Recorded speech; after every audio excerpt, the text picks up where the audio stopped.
Artillery gang. Show the pythons in the chat. Show the pythons up in the chat.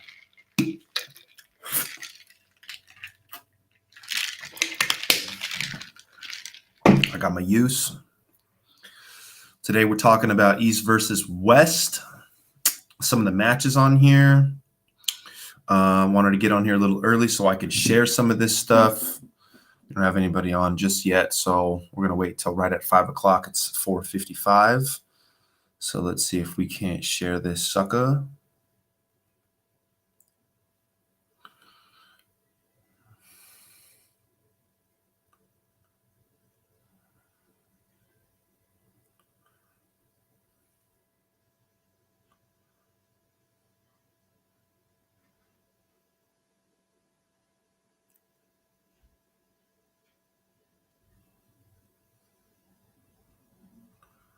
All right.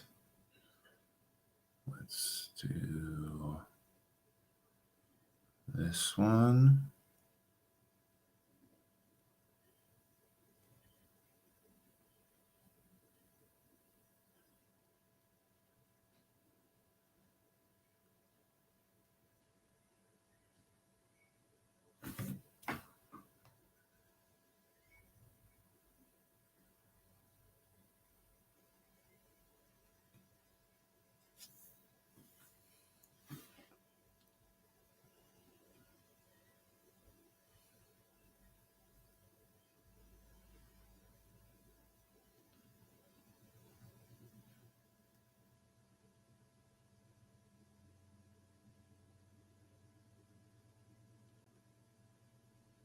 No, that won't work. All right.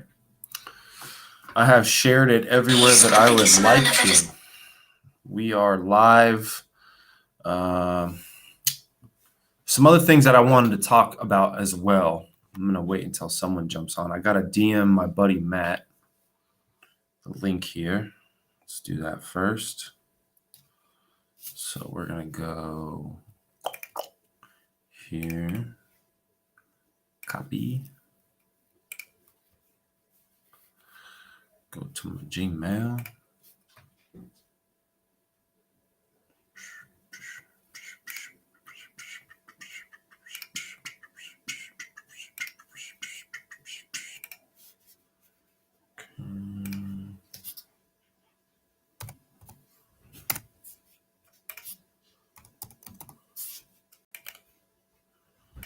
Link, send that shot. And then we can go to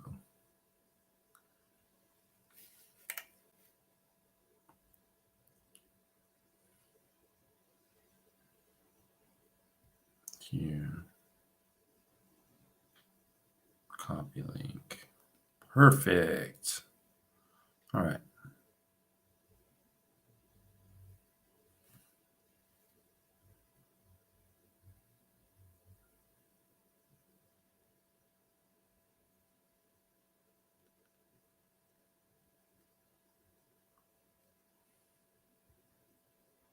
Okay. Apologize for the delay. If you've just been watching this video, probably should fast forward to 5 minutes, and I will put that in the chat, in the link.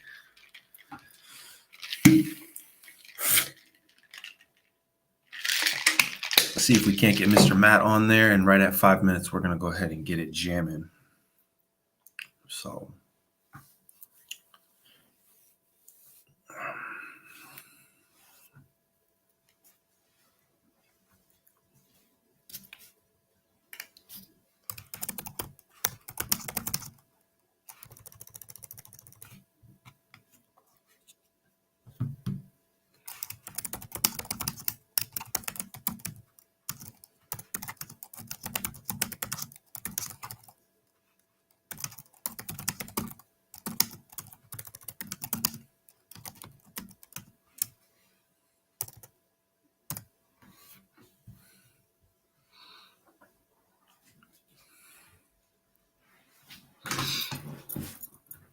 Okay.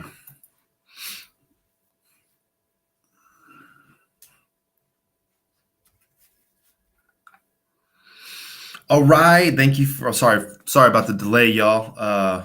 If you watched the first 5 minutes of this video, it was very boring, but I wanted to share it a little bit. Come on early. I've got a few people that might be joining us. My buddy Matt Bustamante from Tucson's going to be on here in a little bit. Mr. Jake in the chat. What's going on, brother? We got some things that we're going to talk about. Obviously, East versus West 5. That's an obvious one coming next weekend. There's a few other things I haven't talked about. I haven't been on here in a little while. So it was just nice to catch up. Jake, shoot me a comment if you want to join. You're more than welcome to, brother. But I just saw an interesting post. I just saw interesting posts from Dana White. I just saw interesting posts from the UFC. And they are starting a league and getting behind slap fighting. Mr. Matthew here. Let me join him on. What up, Boost? Can you hear me? Uh-oh. He was there and then he was gone. Oh, it says your internet connection is low. What you might have to do, Matt, is you might have to open the link in a different browser. If you're just clicking the link, sometimes it doesn't work. Sometimes you got to open it in a different browser. But it looks like every time I click you in, it's kicking you out. William, what up, bro?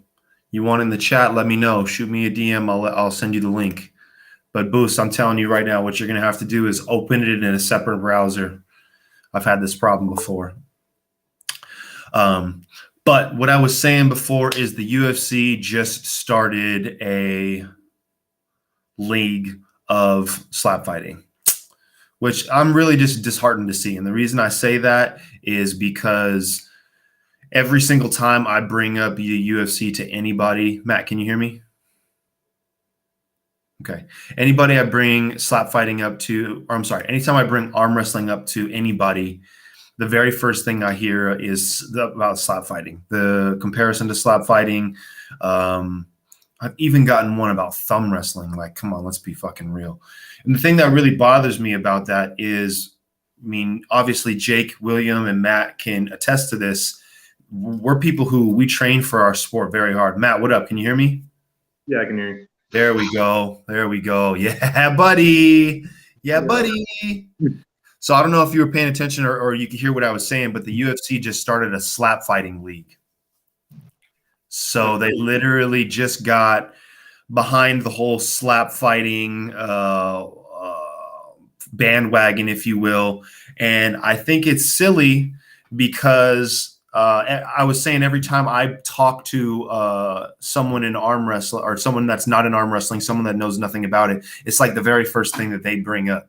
You know what I mean? You've been in arm wrestling longer than me, Matt. How many times have you said you're an arm wrestler to someone and gotten like a stupid look, or like someone's brought up fucking thumb wrestling to me, bro? Like as a joke. Like I'm like, are you kidding me, bro?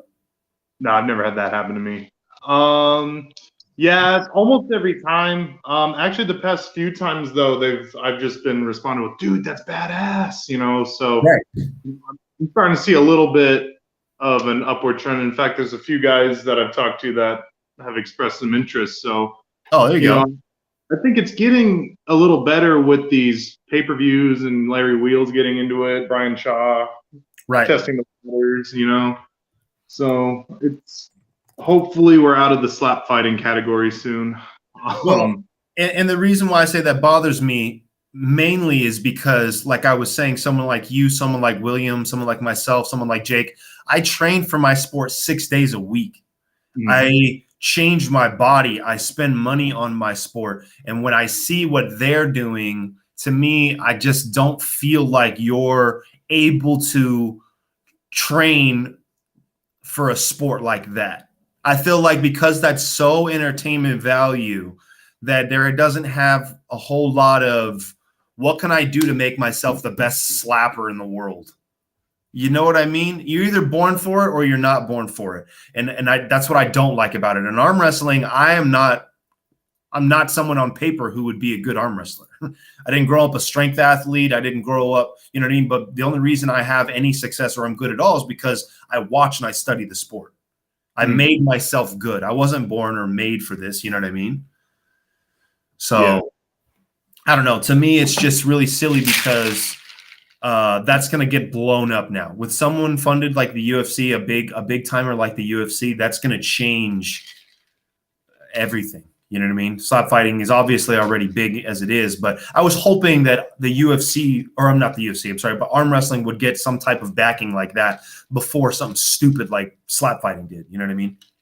I agree, especially since we're a little more. It is more technical, our sport. Obviously, you know, you'd think something like the UFC would appreciate that a little more than just walking up, standing at a table, and getting slapped in the face. And we're pushing it to be in the Olympics. We want it to be an Olympic sport. That's how serious we take it. How serious the Eastern Europeans take it. You know what I mean? Like it's not even treated. It should not even be treated as a joke. How slap fighting is essentially treated or was in the beginning. Like, oh, it's so silly, it's so stupid. Let's go slap each other in the face. Oh, let's go arm wrestle. Like, no. My sport does take a certain level of technicality, you know what I mean? So, got Jake in the chat. Jake, what up? Can you hear us? Oh, what's up, Jake? Yeah. You gotta throw the python. You gotta throw the python up, bro. There we go. So, were you just along with us for the whole slap fighting thing? Did you hear all that? I was, yes, indeed. How do you feel about that? I think it's pretty dumb. Okay, so same thing. I mean, it's entertaining and funny to watch, but the fact that it's getting like millions and millions of dollars in backing, it's like, damn, we really could have used some of you guys remember that website WorldStar? Yeah. Yeah, I feel like that's where slap boxing belongs. Just like something that you would throw up on there, like, oh, check out this funny video of these dudes slapping each other. I would have never in a million years guessed that it would have been going as long as it still is, let alone getting picked up as something like a sport by the UFC or something like that. So here's the thing. If something like that takes off in the UFC, people are going to actually find a way to train for this, and people are going to get absolutely fucking destroyed. It is going to it's going to mess some people up because there is no blocking. It's guaranteed that both people are going to get hit, and people are going to find a ways to hit very, very hard. Well, and same thing like I was just talking to Matt about. I'm not a good arm wrestler because I'm super duper strong. I'm a good arm wrestler because I've watched the sport over and over and over and over again. It's the same thing like you're saying. In slap fighting, people are going to learn how can I knock someone out every single time my hand connects to their face. And you know how bad that is for the fucking human brain? We're sitting there talking about like boxing and people dying in boxing, let alone we're gonna start something like this. You know what I mean? I don't know. It's just, I don't know. I don't want to spend literally all day talking and shitting on slap fighting. I just saw that post before I got on here and I was like, well, that's shitty. You know what I mean? There's going to be this whole thing where like Dana White ends up not paying these people good enough. And they're like, we're putting our lives on the line, guaranteed getting knocked the fuck out every single time. Seriously. And then, yeah. It's gonna be bad. There's gonna be a lot of blowback for that. Yeah. You both know, or I don't know if either of you are going, but I wanted to talk a little bit about the Washington State tournament, obviously taking place next month here. I think like within a month. Are either of you planning on going? I'm planning. Unfortunately. Okay, so I plan on trying to make it. I'm jobless at the freaking time right now, and as soon as I get the amount needed, then I'm thumbs up. I've already gotten everything taken care of. I would really like to. Never been to Washington. I know Tim Talmadge throws a hell of a tournament, and then they're already releasing some of the super matches. The only one that I know of for sure is Lee Aaron versus Nancy Nations. And then I believe they're doing something with Jack Crucy, who's an under 17 or under 18, I think, arm wrestler, and he is a Cody Merritt prodigy. And then with Marshall Minnick, who is someone I arm wrestled at Arizona State just past in April, who was 15, super strong kid, making just hella gains on the viral sense, so there's another really cool match just because they're under 18, under 20 years old. But other than that, I haven't really heard of any like big crazy name hitters, and I'm wondering if he's waiting to release those until a little bit later, but I know he already had some in the works. Sill and Gage Jordan are having a left-handed super match. I did hear about that one. Jordan Sill, and then if you don't know who Gage Jordan is, please go look up Gage Jordan. That dude is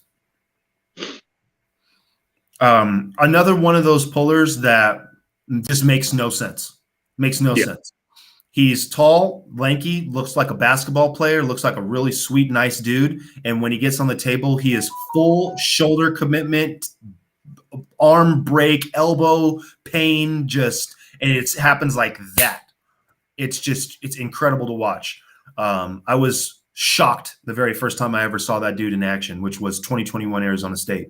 So very, very cool. Excited for that match. I haven't seen him like anywhere or competitive for since then.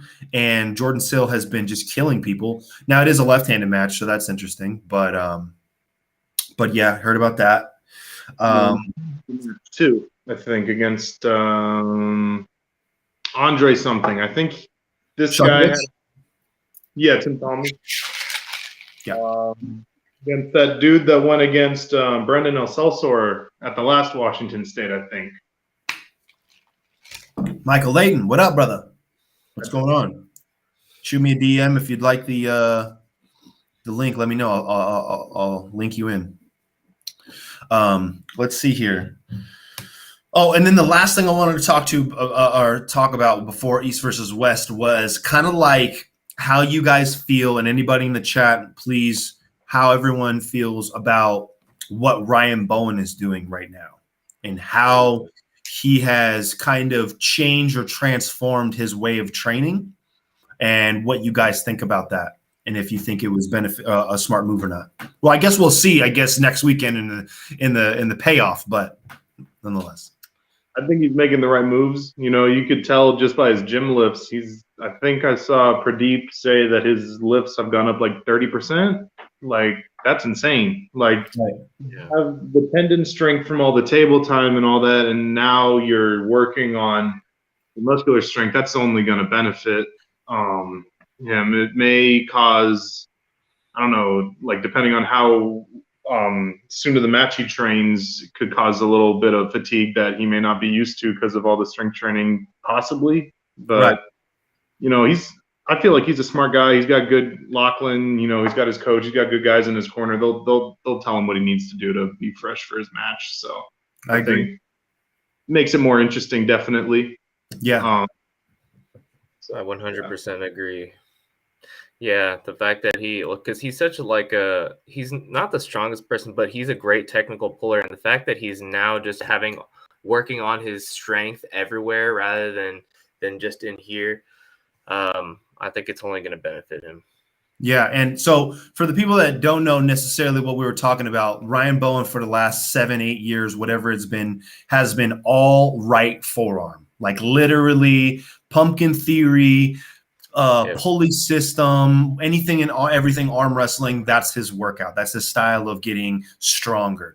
And after the last match where he lost to Coach Ray, a lot of his predecessors, a lot of his peers came to him and said, you would have done worlds better if you would have had a little bit more foundational strength, if you were just a little bit stronger in the upper body areas to where you could access those and put those to use in the match. And I am such a big advocate of this for a few different reasons. Number one, I've done it.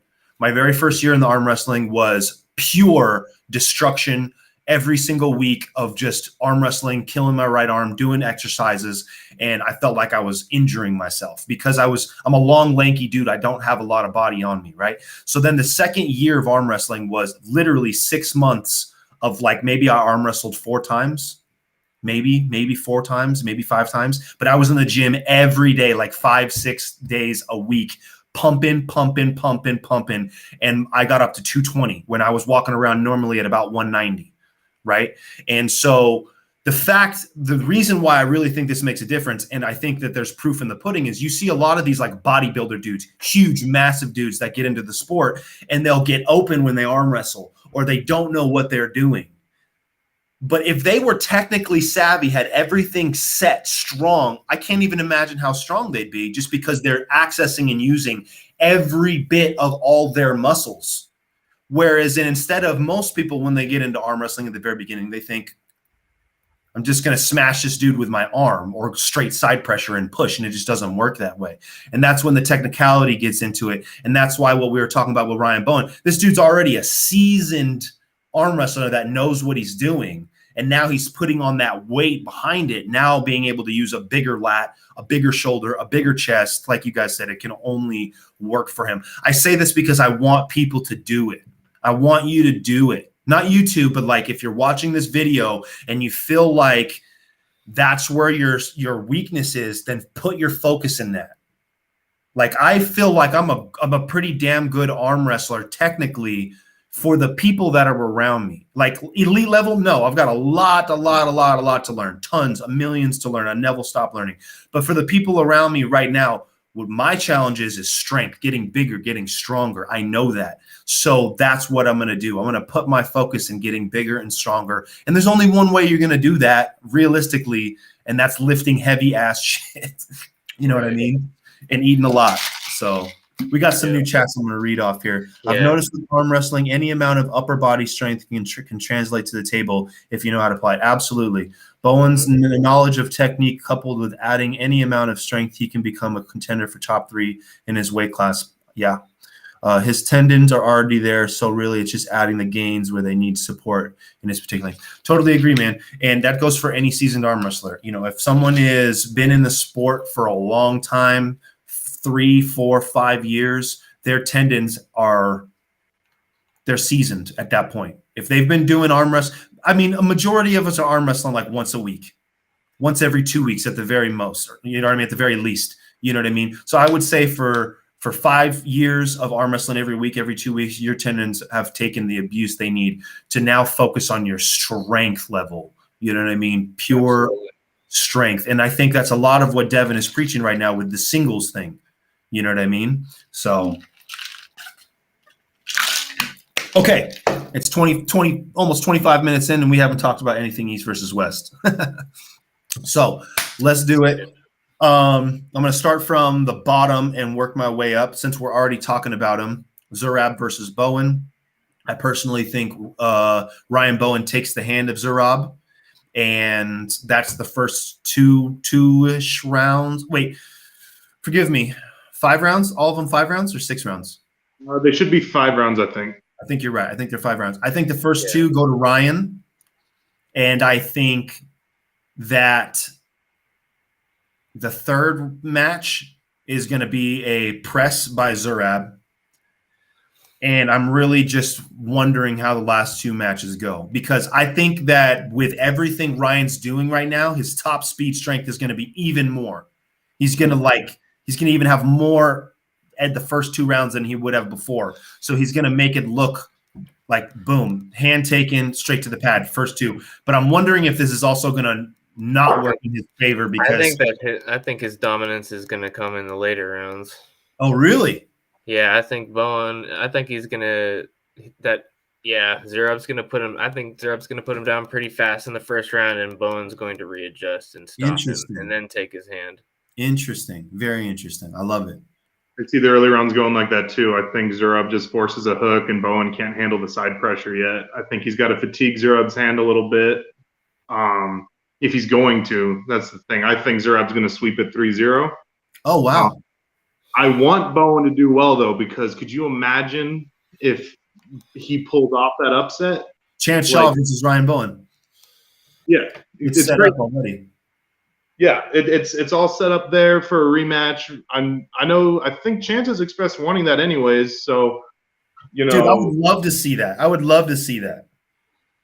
It'd be great. I think Chance is a completely different person since the very first time they pulled. I think this would be great for Ryan Bowen. The thing about Zurab is like he doesn't have a big fan base. He doesn't have a big mouth. He doesn't have a big following. He doesn't. I mean, if Zurab wins, it's cool and all, but like everyone kind of expects him to, and then we just go about our day. But if fucking Bowen wins, holy shit, you know what I mean? It's kind of a big deal. So I kind of like that.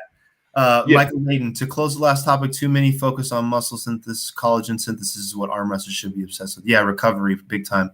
I'm on full Zurab. Chances growing on me. Yeah, Zurab is, I think he's been arm wrestling a long time, but he's very new to a lot of us. You know what I mean? I think this East versus West is the very first time a lot of us have seen his face and really shocked us because he just got straight into John Brzenk, Chance Shaw, Ron Bath. I mean, the dude's arm wrestled nothing but fucking killers since we've seen him. You know what I mean? So, and then he's got left-handed against Oleg Petrenko, who's the same guy who's pulling John Brzenk right-handed. Are you guys familiar with Oleg Petrenko? No idea who. Okay, Oleg Petrenko is a big-time hand control artist.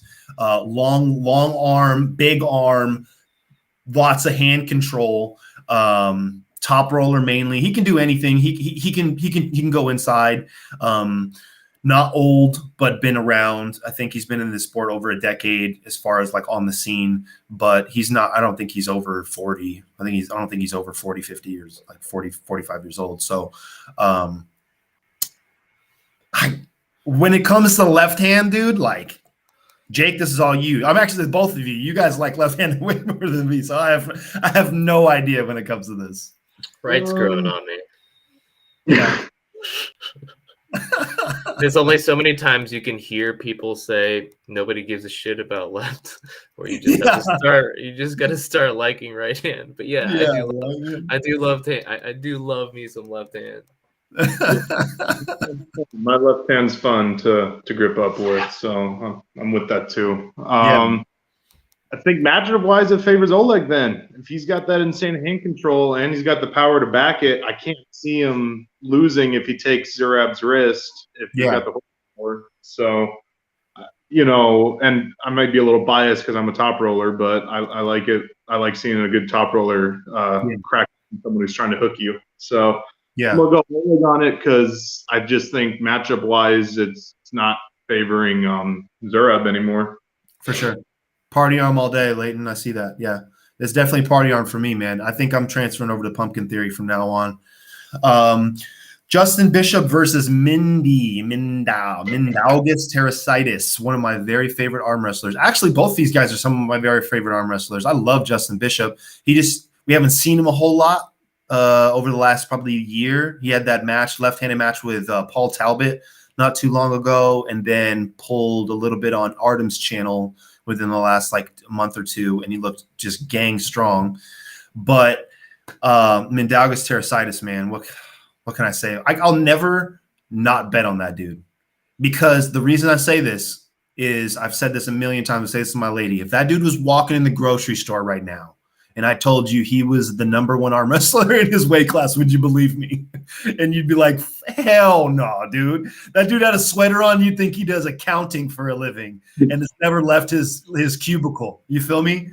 Mm-hmm. And I love that shit. That is my favorite. That is my favorite thing ever, is just to see someone on the table look like a square and smash. And not only like that, like we said, Boost, he's a top roller. And how could I not just love that? No, both of them are. Justin Bishop is also, I've never seen him fucking shoulder commit hook. I mean, he's a top roller, hand control too. So that's what makes this really interesting. But the thing I don't like about that matchup is usually when that's the case, when it's somebody both elite high level and they're both going the same way, the match is going to end so quickly and it's not going to look like it's competitive. You know what I mean? It's going to look like one lane. It's just immediate. See you, Jake? It's just going to look like it's over immediately because whoever loses is not going to get what they need in the setup. Does that make sense? Yeah. So I feel like this isn't going to be the best match stylistically, but if it goes to the straps and they both meet in the middle and they're just caught up, oh man, I think that will be a ton of fun. A great match to watch. It'll be a grinder. It'll be good. I got Justin winning. Ooh. I got him doing a little upset, like shocking the world, like when he beat Giannis back in like 2015. Yeah. I think he's got the strength, he's got the experience, and like you said, with the whole Giannis thing, it's really with all the matches that are on here because it's such a star-studded event. It's really one of those cases where he could steal the show, man. If he does make it a grinder, he does make it fun. Everyone knows both of their names. That could be like the match of the day for sure. For sure. It's gonna be a 3-2 count in my opinion. I agree. And I'm going Mindy. I'm going Mindaugas. You got Bojidar versus Adam Warzinski. Ooh, I like that match. Me too. It's interesting. Adam is insane in a hook. He's got just this really good sticking point. You saw it with Brett Rakers. You know, he's got the massive hand. Even his left hand, which is noticeably smaller than his right, is still got good girth to it. Yeah. Yeah. So anybody that hasn't met Adam Warzinski, we had the pleasure of meeting him at Arizona State. He had a super match against Brent Rackers here in 2022. And when the very first thing that you do, obviously, is you shake his hand, you're just like, Jesus Christ, that's a thick hand, right? And then you'll notice, like, by looking at his hand looks like an arm wrestler hand. Like, he's got the natural bend in his wrist. His hand is all puffy. So you're, like, enamored by looking at it. And you look at his left hand, and his left hand is nowhere near the size of his right hand. And you're sitting there thinking, you're like, well, what the hell? And you look at his left hand, and his left hand is like the size of a normal person's hand. And his right hand is like a Hellboy hand. It's hilarious. It's almost like strange. Closer to you. So, like, perspective is, like, just like that. Like, that's what first time I saw him, I'm like, there's no way there's that much of a size difference. But then I really looked. Nah. And it's all this pad. This pad on his thumb and on this side too. It's fucking gross, dude. It's huge. But regardless of us sitting here sucking the dude's dick, I don't know how I could ever Armathy. I don't know how I could ever bet against Bojidar just based on the things that he's done on a world-class level and how he pulls. If we're talking about inside pulling, you know what I mean? Bojidar is like the man let me go ahead and put myself in break arm position and let's sit here for 5 minutes. You know what I mean? So I think his hand. I think Warzinski takes his hand, no question. I don't think so. I think it just goes in a hook match. Oh, well, yeah, but I think, like, if he wanted to at any point, he could roll out and Bojidar is just going to do one of these. Like, his arm's not going to move. He's just going to, you know what I mean? Then we're going to the straps. So I could foresee pretty much every one of these matches of theirs going to the straps. And I think it's an arm battle. I think it's like, it doesn't matter if it's kind of like a Todd Hutchins or a Jerry Cataret. It don't really matter if you take my hand. Now you got to get past my elbow and my shoulder and my arm. And I don't know too many people who can do that to Bojidar. Now, obviously, that's what Engin's thinking with this whole matchup. But, like, dude, that would be nuts. That would be nuts. I'm obviously a huge fan, but I would be, like, to Adam Moore if that's the case, man. I'm already a huge fan, but. Oh, yeah, I love Adam. He's a great guy, very entertaining to watch, very, very powerful dude. I still think Bojidar takes it. Yeah. I think it might be 3-1 for Bojidar. I don't know. I feel like Adam's just maybe not quite there yet, but I still see there's still definitely an opportunity for him to take it if he plays his cards right and all that. But I'm still going to go with Bojidar as my official pick. Yeah. We've got Cobra Rhodes versus Hadar. I don't remember the last dude's name. Something Gill. I don't even know who it is. Yeah. So let's just go ahead and say Cobra in the chat. Throw the pylons up, baby. The legend himself. And then we've got really interesting matchup. I don't know too much about the other guy, but Sergey Kalishnikov, Sergey Kalishnikov, I believe is how you pronounce it, is one of my favorite new back on the scene arm wrestlers. Now, if you don't know about this guy, This guy snapped his arm bad on a WAF table in the middle of a tournament. I mean, it was horrific to watch. It was gross. He like freaks out. He's walking around with his arm fucking flopping all over the place. It was bad. It was bad. Okay. Slotty? What's up? Or was that at Slotty? It might have either been Slotty or it was WAF. It was a yellow shirt, so I think that's Slotty, isn't it? Slotty. Was that the forearm break? Yeah, dude. It was bad. It was gross. And obviously had to take some time off, so was gone for a long time. I think this back happened before 2020, maybe 2020-ish, around there. And so took a lot of time off. Comes back, I think, after East versus West 3 or something in the monkey mask. So if you ever saw the after pull of one of the East versus West, there was a dude in a monkey mask, and he was crushing everyone. Like, no one could hold on to him. And everyone's like, who the hell is that? It can't be Prudnik. He pulled a lot like Prudnik, and everyone was like, it can't be Prudnik because Prudnik's standing right behind him. But Sergey Kalashnikov and Prudnik are like training partners, so they pull almost the exact same. So then like a month or a few weeks goes past, and they put out some videos. Sergey's on his comeback, all this, looking gang strong. He has a match against a guy, Ozeranev. I don't know anything. Georgi Ozeranev. I don't know anything about him. I tried to look him up on YouTube, couldn't find him. I love Sergey. As far as what I've seen thus far, the dude is like already elite, back on like I'd like to see him pull some big names already. You know what I mean? And I don't know anything about this guy. So I'd really like to see the dude get a win, get back into it because he broke his arm, that kind of thing. So obviously I've got Sergey. But that guy he's pulling him right-handed, Sergey left-handed, and then the Ozarinov dude is also pulling Wagner Bordolato left-handed. Okay. And Kazakhstan.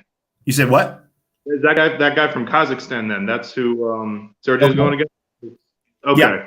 Yeah. He's right-handed against Kalashnikov, and then he's left-handed against Wagner Bordolato. And I don't know anything about the guy. I obviously know plenty about Wagner Bordolato, and I know plenty about Sergey Kalashnikov. So I'm going to choose the two I know anything about. But if they're getting in names like that, obviously he's elite. Obviously he's someone who's a bad motherfucker. I think Engen mentioned that he's a WAF champion.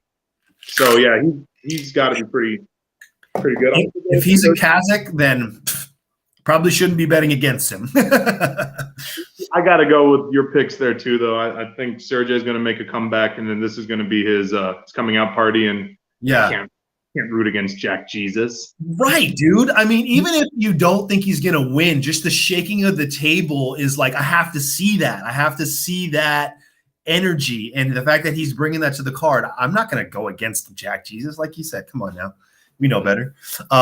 Really excited for Morozov versus Rivas.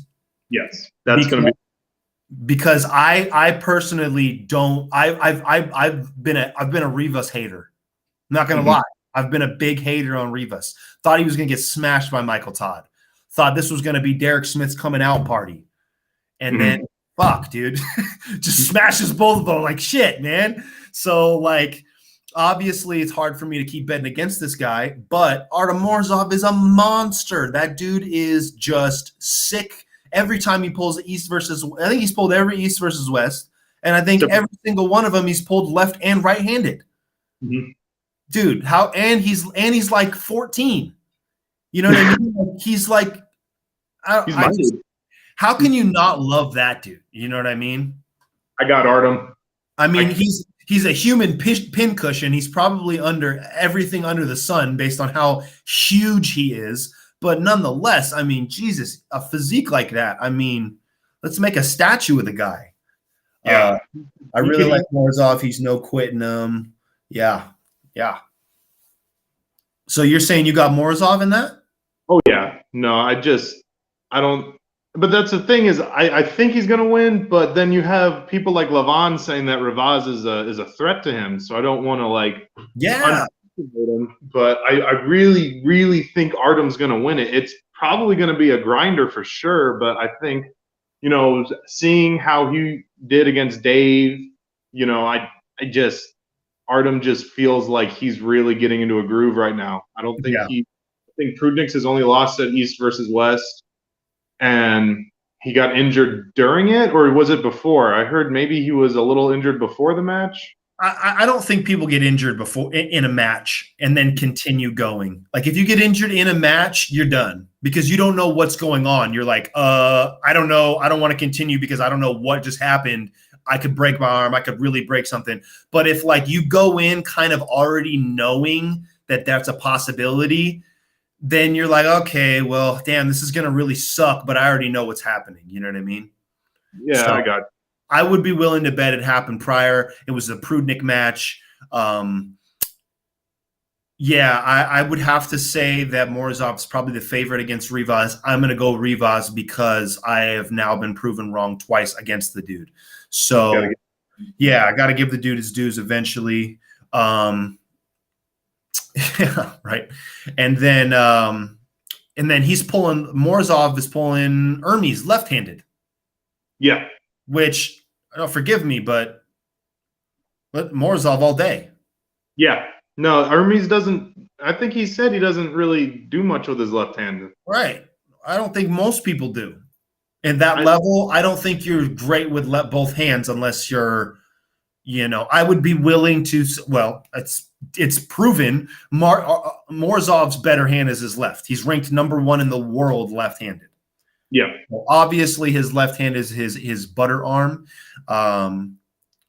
But yeah, I mean, Hermes is Hermes, dude. Like, I would not be surprised at all if he just smashes him, and then we're just all like, "What the fuck just happened?" You know what I mean? But yeah, I'm not too high on Hermes. Oh no, on much of anything. No, I don't think he's really done much. Okay. To get as much credit as he's getting. Like he wins this match and he gets Levon. Like you beat Gennady, who was just coming back to arm wrestling, and then you lost to Alex Krdecha, and then you had a bunch of practice pulls. Like that doesn't. I was just about to say, when was the last time Hermes lost? But yeah, it was Krdecha, and yeah, interesting. You feel like he needs to beat Krdecha before he gets Levon? Nah, I don't think it needs to be Krdecha. I just think he needs to get some more wins. So I mean, we'll talk about Krdecha is a beast. He's massive. He's huge. He also pulls just like Hermes. Mm-hmm. So stylistically, kind of like what I was talking about with the Justin Bishop and the Mondaugas match. It could just look like it's not close, just because if one gets what they need, it's just gonna, you know what I mean, go the other way. But yeah, I personally disagree with you and Michael Layden. I think that Hermes Gasparini is the #2 in the entire world right now. I think it goes Levon, and then I think it goes Hermes. And that's just from a right-handed standpoint, obviously.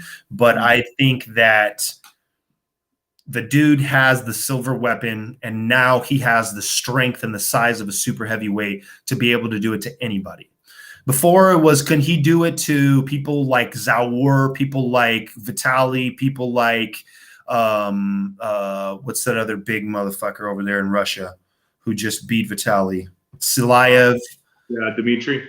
Can he do it to people who are like 350 pounds, almost 400 pounds? And now he's like 300 pounds because he looks like he ate the old Hermes. He's huge, bro.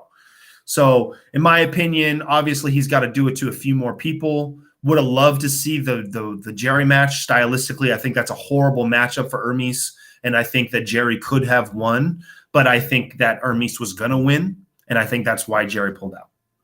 Damn, I saw Jerry winning that. I was really excited, though, because I know Hermes is good. I'm not giving him, trying to shit on him that bad, but like, I had Jerry all the way, but I knew it was going to be fun to watch because I knew he technically would be able to probably find a little workaround around his press, but it's the question of did he have the horsepower? And after seeing, that video of how much he's been eating and how big he is, he's got the horsepower. So well, this was like the only match besides obviously talking against Prudnik when Devin was here and I got the opportunity to meet him. This was the only match that we really talked about besides his versus Prudnik, and then we talked a little bit about Devin versus John, but mainly the Jerry versus Hermes was like the only thing that we had talked about.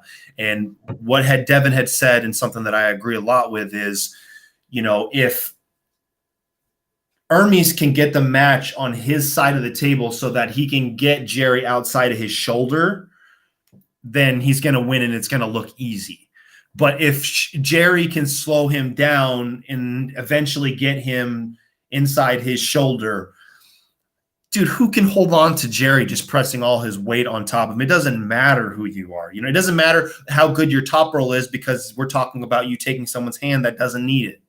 You know what I mean? So who knows? I personally think that would have been an absolute grinder. I think it would have been just like the Gennady match, just sweat, grit, tongue out, pain, top roll versus hook or press, I'm sorry. And it would have been way more fun to watch than Dave Chafee getting his ass whooped by Hermes, which leads me to this one. I do personally think Hermes is going to run a train on our boy Dave Chafee. And there's a few reasons why I think that.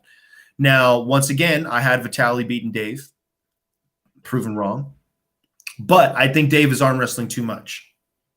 I think that he's getting too many big matches back too close to there's a lot of damage that's happening, dude. Like, Vitaly went to the damn hospital. Like, that was not just a easy match. You know what I mean? And he stepped in as a replacement because of the whole Jerry thing. And I'm not saying that he's not elite level to be able to heal and that's not enough time to do all that. I'm just saying, dude, like, woo, you pull this off, man. Like, how can anyone doubt that you're not like Hall of Fame level? Like, that would be nuts. Gennady, Vitaly, Hermes. Like, I feel like Dave Chafee has been the Artem Morozov of North America, where he just never stops arm wrestling, and he's at every East versus West, and he's always arm wrestling like elite dudes. You know what I mean? So we'll see. Some people I've talked to about that feel like that works in his favor. What do you think? I got Dave. I don't think it's going to be easy for Dave, but I think they're both going to top roll. Dave doesn't really hook anymore, and it's going to get to the straps, and I think Dave's just going to be a little too much in the straps. So do you see him beating Hermes the same way that he beat Vitaly, considering Vitaly and Hermes pull a lot similar, low hand, top roll, a lot of drag? Well, I'm sorry. Hermes is not a low hander. He's high post all the way. I'm sorry. Yeah. But top roll nonetheless. I don't think it's going to be quite as much of a grinder as that was. You know, it's definitely not going to be easy. But because let me ask you this: in the straps, do you think straight setup, Hermes is taking his hand?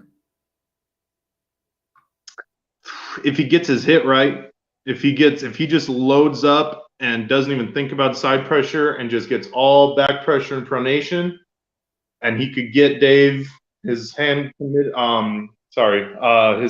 compromised back, and then start moving with the side pressure towards his side of the pad.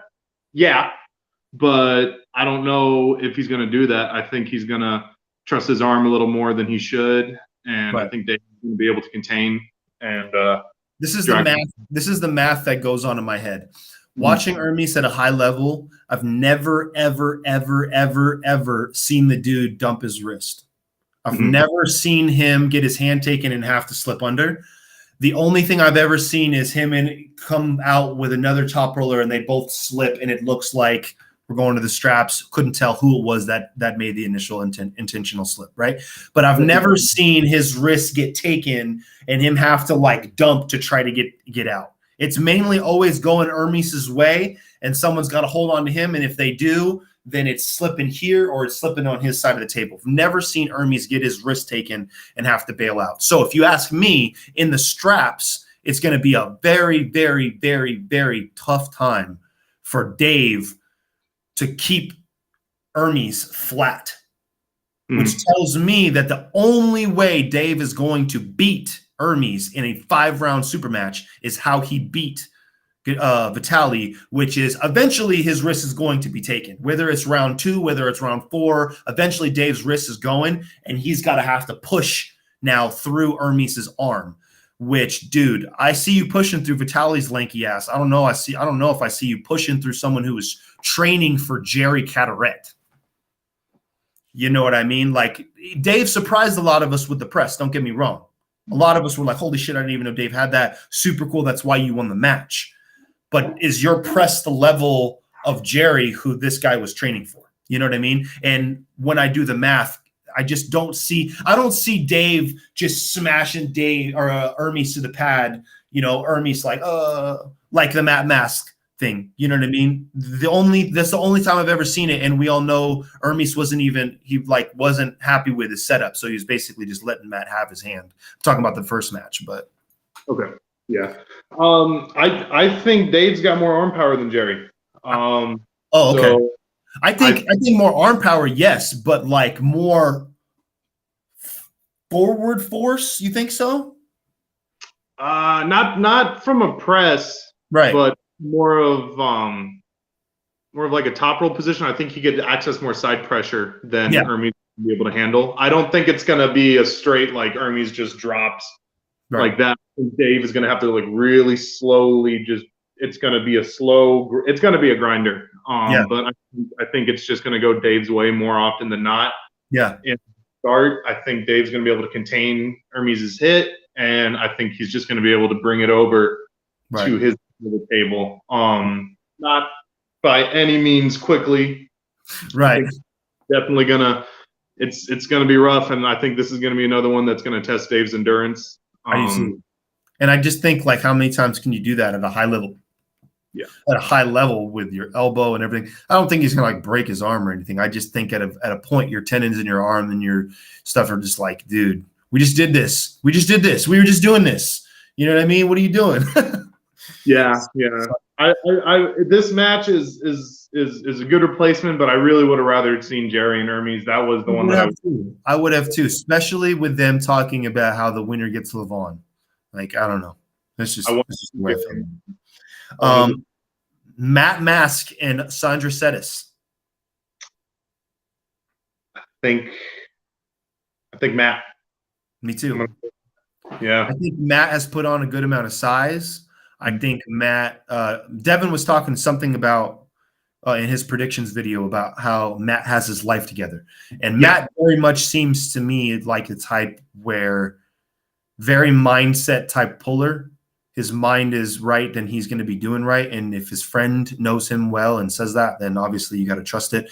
I think that, Matt's one of my favorite arm wrestlers of all time, if not my very favorite. So it would be very hard, obviously, for me to bet against him, even if I knew he was going to lose.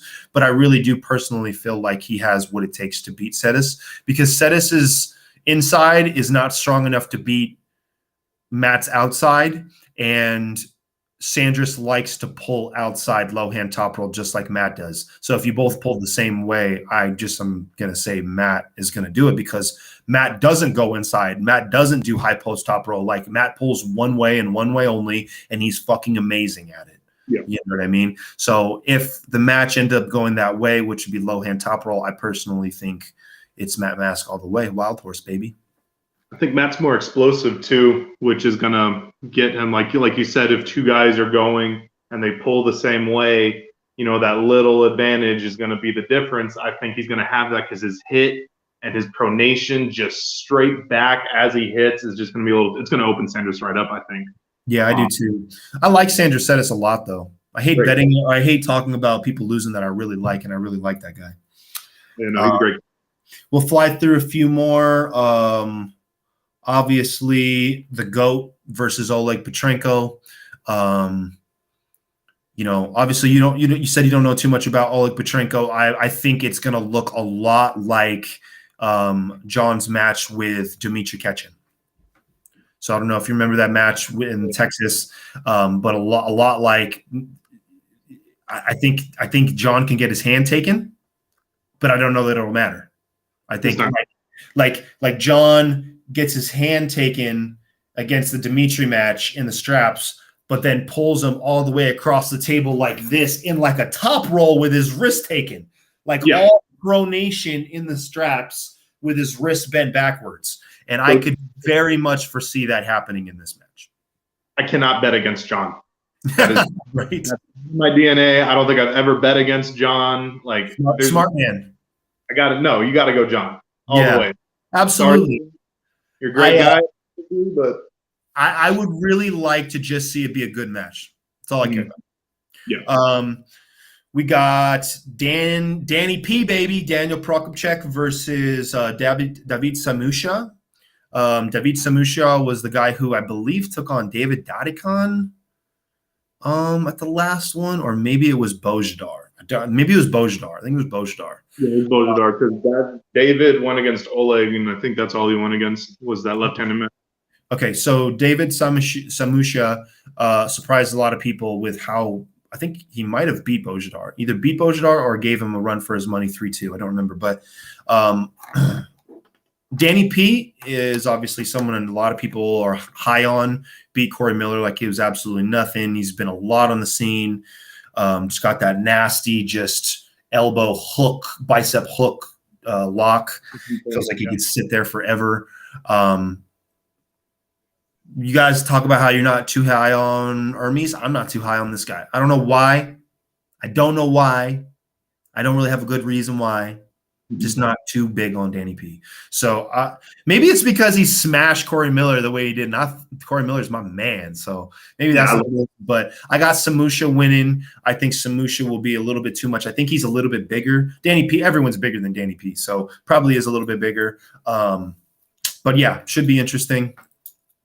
If Danny can if he could stop the match and not be too opened up, I think he can David a little bit. But I think he's going to stop the match, but it really depends where. If he's like just bad, it's not going to help. But if he could keep it like this, I think that's why I don't like watching him, is because I feel like every match it's the exact same. If he loses the same way, and if he wins the exact same way every single time. You know what I mean?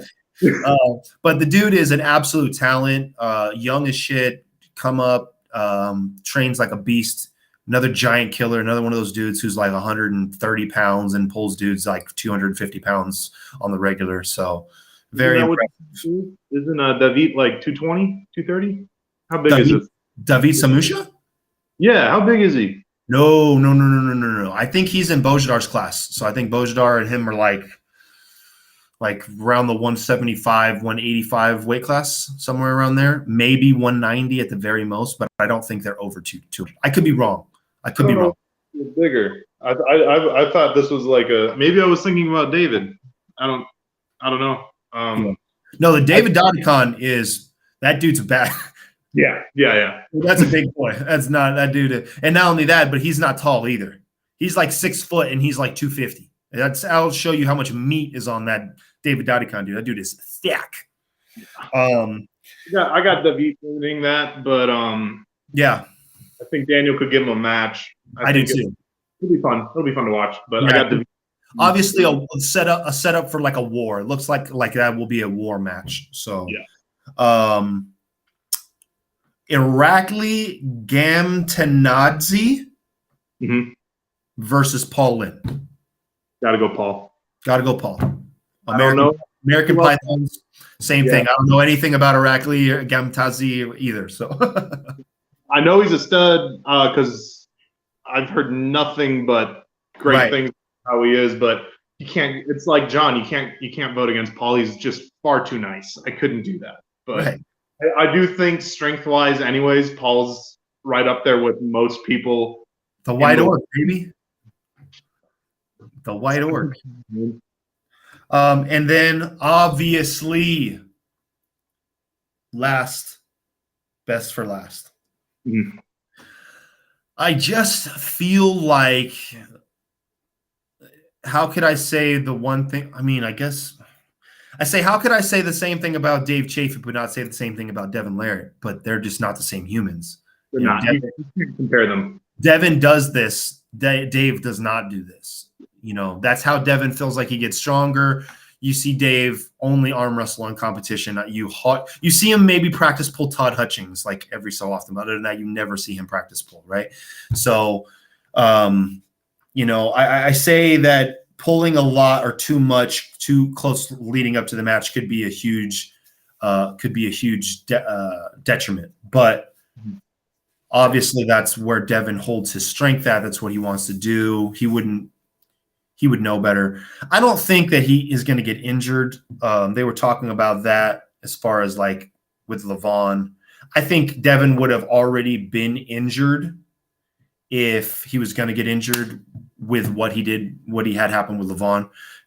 There are plenty of strong enough people that he's pulled that with the over pulling and the amount of pulling that he's done, his shit would have come out if it was going to come out. So I personally don't think he has anything to worry about from an injury standpoint, but I do think that he is going to get extended, and I do think we're going into a King's move.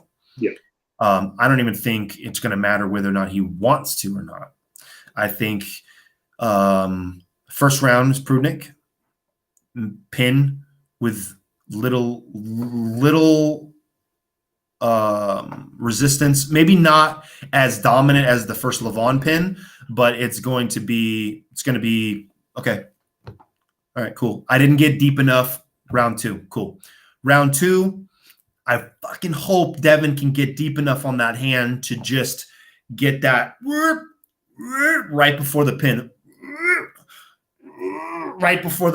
pin line. And if he can, from round 2 going on, I think it's just war. I think it's just turning of the tides. I think we just watch it just slowly start to bleed Prudnik, and we go the other way. I don't have enough on Prudnik as far as endurance goes, because the level of people that he's pulled are not at the level at Devin, or they're not bigger, or they're not, you know what I mean? There's always some caveat, you know what I mean? The people who he beats, he usually beats them pretty quickly. And that's why I say I have a feeling he could beat Devin pretty quickly in the first round, possibly the first 2 rounds. But I don't think going into round 3, you're just going to continuously see that happen every round. I don't see it happening.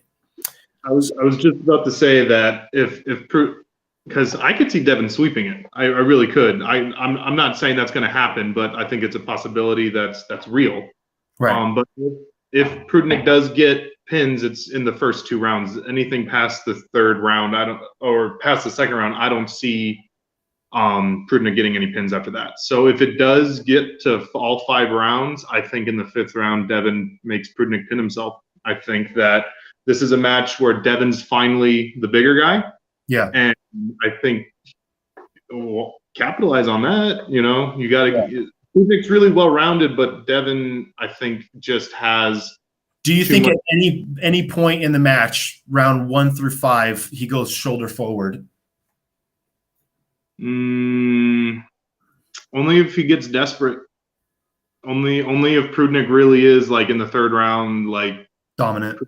Yeah, I don't see him needing to do that unless it gets to that point. Right. I think he could go straight and attack Prudnik's hand, and I think that's enough. I really do. I think that Devin's hand control is just going to be too much, and his arm's going to be able to hold up with Prudnik's flop wrist press and just hold him there. I think that's what's going to happen. He's going to take Prudnik's hand, and he's going to get into an open top roll, and he's just going to hold Prudnik, and he's going to laugh, maybe, just talk shit. So crazy when you go back and watch what Prudnik did to Matt Mask and Todd Hutchings. Yeah. The people just don't do that to those guys. You don't get to head rub both Matt Mask and Todd Hutchings unless you are a different breed of human. Mm-hmm. And so that's the only thing that I'm just like, maybe I don't know his strength level. Maybe I am sleeping hard on Prudnik's strength level. And that's why I say it could very, very, very much be the first 2 rounds. We are like, fuck, shit. But like we all said, from an endurance standpoint and from dragging it out, I think everyone would. It's very hard to bet against Devin when it comes in that game. So if it stops in the first round, even if Prudnik does win it, it doesn't matter. It's over. Because we were thinking this exact same thing with Levon. Mm-hmm. You know, when Levon in the very first round had just slightest bit of wrist flexion come back right before the pin pad, we all as Devin fans were losing our shit. We're all like, "Oh my god, get at me! Oh my god!" And then round 2, it's like, "Oh god," you know what I mean? Right, that dream's over. Okay, yeah. Yeah, moving on. So You don't need to do this. but if we could feel that way about him against Levon, then I'm guessing we could feel him about that way against anyone. So yeah, it's interesting. Obviously got my man Devin. I felt the man's power. That dude's hand is weird, freak weird, and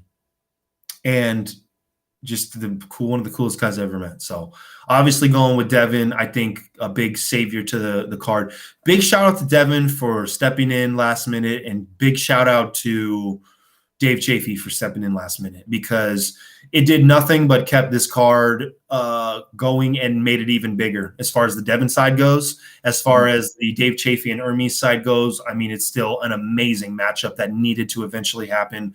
I just hope that they're both ready as they can be to face each other, because, dude, regardless of the stipulations, regardless of a fallout or not, who does not want to see Dave Chafee versus Hermes?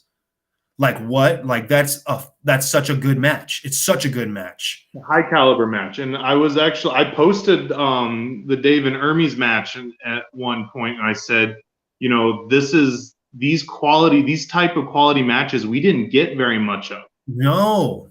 Shout out to Engen for making these like every 3 months. This is insane. So Dave and Hermes is still definitely a match, quality match that is definitely going to be something to see, you know. And like I think Devin said it on his predictions video. He said pretty much every single one of these matches, aside from the Cobra Rhodes and Hadar match, pretty much every single one of these matches you could create a complete card around.